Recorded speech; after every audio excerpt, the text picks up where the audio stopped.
As many of you know, this past summer, I completed a unit of clinical pastoral education at St. Louis University Hospital, which is a level 1 trauma center in the heart of the city. And to be honest, serving as a chaplain in a hospital is not a natural role for me. Because you see, chaplain's main job is to tend to the emotional lives of others. They tend to the heart. And I tend to engage more with my mind than my heart. I'm inclined to focus on ethics and principles and intellectual knowledge. And I have a tendency to forget that sometimes I'm talking to real human beings with real human emotions. And so my natural inclinations make chaplaincy a really challenging job for me. The act of pastoral care forces me to interrogate my own fear of emotions and to integrate my head with my heart. And as I noted in a sermon before I left for the summer, chaplaincy's focus on emotions, it really scared me. I was bone marrow afraid of what I would encounter in the hospital. And I was so anxious that first day of orientation that I gave myself this psychosomatic fever, and I had one of the most painful stomach aches I've ever had. And I have chronic acid reflux, so I know a good stomach ache. And this anxiety was really rooted in the conception of myself, the shame that I felt. I feared that I'd never be good enough to be a chaplain. I feared that I would say the wrong thing, that I would cause additional distress, and that people would see behind the veil and recognize that I'm just a cold-hearted intellectual and that is it. And I'm telling you, I really worked myself up. And my peers and my supervisors had to constantly remind me, right? People who saw me do visits had to constantly remind me that my conception of myself did not match my ability to serve patients. And I share this story because I want to share more about what I learned this summer about ministering to people in crisis. Because ultimately, yes, it's the job of a pastor to be there for people in their moment of need, but it's also the job of all of us, that as our congregation ages, that we're going to encounter people who are processing death, who are processing new medical conditions, who are processing poor prognoses, and we have to be the people who are there for them. And I know that I'm not the only one who feels scared about providing care to people in crisis. It's a very human thing. Because when someone dies, oftentimes we wonder, what are we supposed to say to comfort the bereaved? When we hear of someone receiving devastating medical news, we might want to help, but we're not sure if our help would be burdensome. And we might wonder, am I close enough to this person to care for them? And our fear might tell us things like, you know what? That person who had a crisis, they got plenty of people around them. They don't need my help. And it's very human to be scared to provide this care. But that fear can be overcome, right? I had to do it every single day. I had to pump myself up before going to that hospital room to get over that fear, to provide care for people who really needed it. And to be clear, when I say providing care in moments of need, I don't mean sending some one-off text and checking that off our list. I don't mean saying a private prayer which the person in crisis never hears. And I don't even mean dropping off a casserole. These acts are wanted and needed, and we should keep doing them. But they allow us to operate at this very safe emotional distance. Because I'm not scared to cook a casserole, but I am scared to dive deep into the depths of one's emotionality and to respond with empathy. And so when I speak about care, I mean this sort of radical care. I mean becoming vulnerable by engaging in an active form of listening. I mean being able to wade in the messiness of someone's life without trying to provide them with some sort of cheap solutions. I mean parking ourselves into a chair in a living room and listening without offering platitudes which do not reflect the enormity of the crisis that someone is experiencing. And so when I speak about these sort of like platitudes, I think about three phrases that are very normal to say when people are in crisis, but that they often exacerbate the problem. The first phrase is very theological. We say things like, it's all part of God's plan. And it's one thing, right, when you're caring for someone and maybe they say to you, this is all part of God's plan, it's all going to work out. That's one thing, right? You nod your head in affirmation when the person is telling you that, because crisis is never the time to change one's theology. But it's another thing for us to insert our own narrative. It's all part of God's plan, no big deal. It's to insert that into the conversation. We reduce the person's experience by claiming it's meant to be. And I think in moments of crisis, we should be weary of depicting a God who endorses human suffering. The second phrase, which is really reflexive, and I know I say it all the time, is, it's okay. Right? Everybody says it. Somebody is in crisis. We pat them on the back. It's okay. It's okay. It's okay. It's not okay. Right? There's real injury. There's real suffering. And we want to be careful not to minimize the person's experience. And this is the number one thing they told us all the time in chaplaincy. Stop saying it's okay. It's not. And the third phrase here, it's also theological. It's like, it will all work out in the end. Or put in a Christian lens, it'll all work out in the end because we'll all go to heaven. And this phrase has really good intentions. But the fact is that we as humans have a tendency to put silver linings on things. But sometimes we have to reckon with the fact that life is tragic. Sometimes things won't work out. There will be pain and distress and death. And it is better for us to sit in that pain with someone else, to be present alongside them, than to try to evade it. I think fear produces these phrases, because in the midst of a crisis, it's really easy to want to put a bow on things, to try to find quick solutions, to try to find cheap solutions, to try to make the person feel better temporarily. But this fear of diving deep into one's emotionality prevents us from caring for people in ways which they deserve to be cared for. And I think today's gospel text demonstrates this better way. It demonstrates, one, how one might ask for help, and it demonstrates how one might care for another experiencing a crisis. Our story depicts Jesus' interactions with a blind man named Bartimaeus. And the first thing the story teaches us, and this is really important, is that we should ask for help. If we have a need, we must ask, even if it means being vulnerable and hurting our reputation. The Bible describes Bartimaeus as a blind beggar sitting by the roadside. And since Bartimaeus is described as a beggar, I'm willing to bet that his reputation is already damaged in the community. I'm willing to bet that people look down on him. He probably lacks community. He probably is all alone. And his loneliness might cause him to believe that no one could ever care for him. He might even doubt his inherent worth is one made in the image of God. And to be honest, if I'm in Bartimaeus' situation, I'm going to be in my head. And I'm going to convince myself that Jesus, this new teacher with healing powers, would never be willing to help little old me. I would be scared of rejection.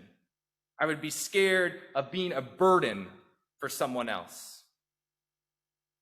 Yet Bartimaeus is the perfect example because he overcomes these fears. these very human fears, and asks for help.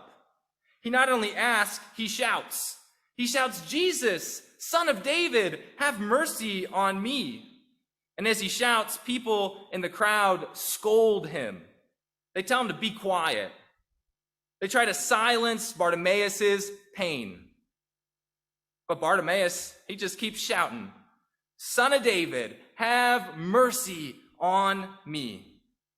And by continuing to shout, Bartimaeus risks his already damaged reputation because he is committed to asking for help despite judgment.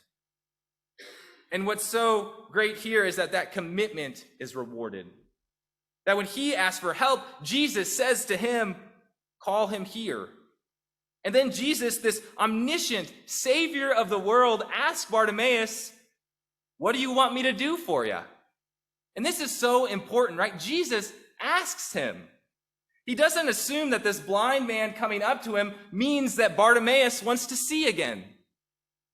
Jesus wants to help Bartimaeus in the way which Bartimaeus wants to be helped.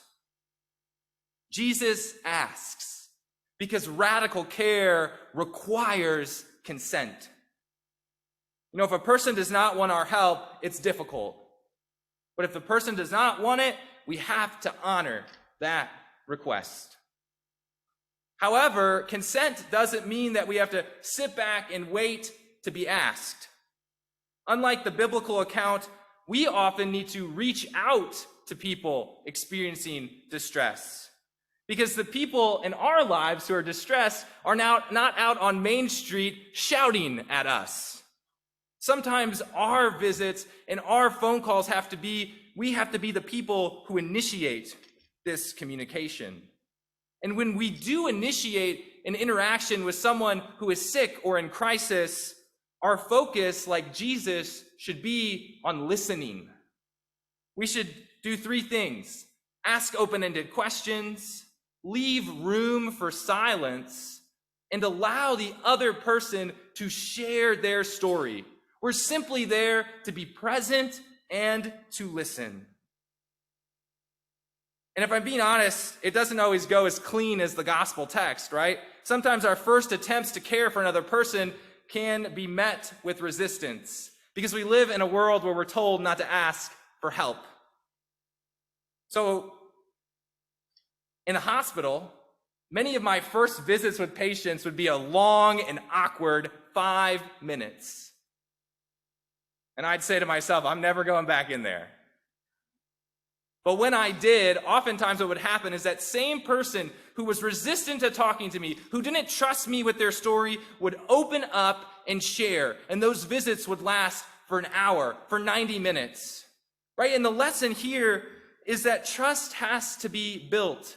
Our first attempt at caring for someone won't always lead to this feel-good, long interaction where it feels like we've helped someone. Because we have to prove that we are committed to practicing presence. And after Jesus, going back to the story, asked Bartimaeus how he might help, Jesus responds, "My teacher, let me see." I'm sorry, Bartimaeus responds, "Jesus, let me see," because Jesus is not blind. And then Jesus responds, "Go, your faith has made you well." And Jesus listens to this request of the blind man and grants him the healing he desires. Jesus practices this radical care. And our own acts of care, like I've said, won't be so short and concise. The Gospel of Mark is famous for being very short and to the point. Unlike Jesus, we don't have sacred utterances which miraculously heal people. But in our interactions with each other, we can do 2 things: practice curiosity and practice empathy. Curiosity and empathy are 2 of the most important tools in our mental health toolkit. And this really bothers me. We have like the Red Cross who does first aid classes, CPR classes. We all have some sort of toolkit for physical health. But we should also have tools that we can use to minister to someone who experiences a crisis, because we never know when we're going to be in places where that just happens. And so curiosity, practicing it means showing more interest in the other person's story than in yourself. Curiosity prevents us from conflating our experience and our story with the other person's story. Curiosity empowers us to listen with kindness. And we can show curiosity by asking those open-ended questions. We might say something like, these are 3 magical words, tell me more. And the person opens up and shares more of their story. Or we might say something like, I'd love to hear more about X. How does this experience make you feel? Or how can I be helpful to you? And by practicing curiosity, we are proving to the other person that we genuinely care about them. Another tool is empathy. When our curiosity allows a person to share a painful story, we have to be prepared to seek to understand that person's perspective. And we can make sure we are understanding correctly by saying things like, it sounds like you're feeling blank. And if we're tracking with the other person, that person will agree with us and continue talking. But if we're not tracking, which is completely okay because it's very hard to be empathetic, it allows the person to disagree with us, say, no, I'm more feeling this way. Or through negative body language, show us that we're not tracking what they say. Other empathetic phrases we might use that I use all the time at the hospital are, I imagine you must be blank. Or if I were you, I would be feeling blank. And all of these phrases reflect a person's emotions back to them and communicate that you indeed want to listen, that you indeed want to be there for them, that you indeed care about them as they struggle through pain and adversity. Now, I share these things in light of a survey that our session commissioned in April to assess our church's response, our initial response to the COVID-19 pandemic. 56 individuals responded to this survey, which is about the number of people who worship with us each week. 60% of respondents reported that they were feeling isolated. 1 in 3 parishioners report that they have, quote, not felt connected during the pandemic. And what's most troubling for me is that nearly 1 in 4 people communicated that they were not sure who they could reach out to at church if they experienced a need.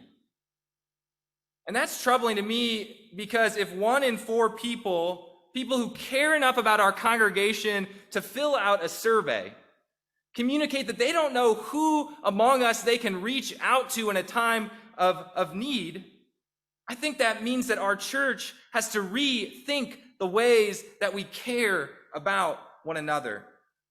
It means that church leadership, including myself, must do a better job to ensure that every member of our community has at least one person, if not several, that they can go to when they're in need of help.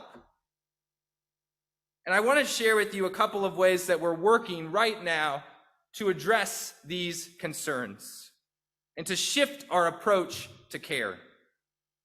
One of the largest complaints during the pandemic, especially when we were all online, was that people did not know when others in our congregation were experiencing medical issues or other forms of distress. And in that survey, people reported feeling frustrated because they want to be there for people. They want to care, but they don't know the people who need it. And in response, I'm working with Mickey Stuke, who is one of our ruling elders, to create a sort of prayer list, which will serve as a hub to communicate who in our congregation has a medical issue, who in our congregation is in need of prayer, and thus probably also in need of a visit, of a call, of a text, or maybe even a casserole. And I'm committed to praying for these individuals every Sunday during our prayers of the people, to remind us that there are people here who need our care. and to believe that God answers prayers, that prayer is powerful. And so tomorrow morning, you'll receive an email, hopefully, with a prayer request form, which allows you to communicate specific requests. And you'll be able to also access this form eventually on our website. I do want to caveat this form and say that I know that there's some people in our congregation who prefer that their medical issues remain private, that only staff members know. And there's going to be a place on the form where you can say, this is a confidential request. Or a place on the form where you can say, this is non-confidential and I want it to be prayed with all of the church. Because we're only going to publicly pray for those who have made these non-confidential requests. Because again, radical care requires consent. And if you're someone who doesn't do email, that's fine too. You can always call Christy. You can always call Sherrod or myself. We are here when you need us. A second thing that a structure we're hoping to change is that many in our congregation have requested that we create shepherding groups, which would be led by our deacons. And Sherrod's working with a committee of deacons and elders chaired by Margaret Ann Trail to structure these groups. And the details aren't final, but this is what it might look like. A deacon or our congregation will be split up into smaller flocks. And a deacon will be assigned to each flock. And that deacon will serve as that group's primary contact. The assigned deacon will periodically reach out to those members and see if there's anything the church could be doing for them. And if you are part of their flock, you are always free to communicate with them directly if you experience a need. And the committee hopes that we will have these groups finalized in the next couple of months, hopefully in January. These are just two small structural changes that we're hoping to make to allow us to do a better job of fostering a culture of care, of radical care. But to ensure that we meet the needs of everyone in this congregation, we need you. Right? Radical care requires the participation of each of us. And I look out and I imagine that many of us are exhausted by the last 2 years, by the circumstances of our world. And I imagine this exhaustion leaves us feeling like we barely have the energy to care for ourselves, let alone care for each other.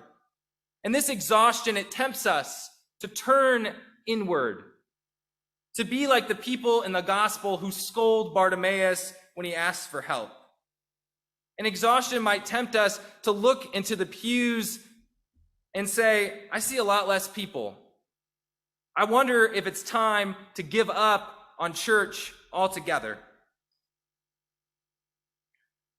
But I would argue that now is not the time to retreat. It's the time to come together and work towards revitalization. It's time to bet on this community. It's time to care for each other in ways which we deserve to be cared for. To make sure that each of us experiences genuine belonging and connection right here in this space. Things can get better. And after nearly 2 years of isolation, people are craving connection. People are hungry for places where they can belong. And if we create an environment of radical care, a culture where all who come and worship here feel like they belong, perhaps more people will want to be part of that community. And regardless, in the midst of this exhaustion and isolation, God says to us, go, your faith has made you well. You know, have faith that when you ask for help, that there are people here who will meet your needs or will try their best to do it. Have faith that you can be someone who practices radical care. If someone like me who is scared of emotions can practice it, you can too. Have faith that you can be the person who walks alongside someone in the midst of crisis. Have faith in your ability to be curious and empathetic. Have faith that God empowers you, that God is still working here, that God has not left us, but is here within us, the Spirit working inside of us to empower us to care for each other. We must not let exhaustion, spurred by evil forces in this world, engender retreat. We must have faith in the living God. God promises to be present in suffering and to ensure that there are people in our lives who love and care for us. God reminds us that pain and suffering never have the final word. Right? That's the story of Christ, that Christ died, but that was not the end of the story, that Christ's story ends in resurrection and new life.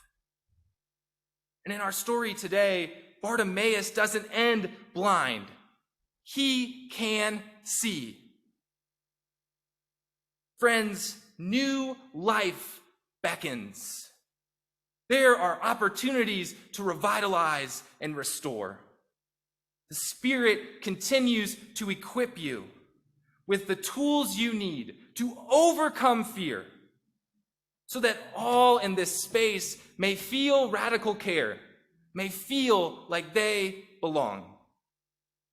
And I hope that this can happen here. I hope that each of us chooses to participate in a culture of caring for each other. May it be so. Amen.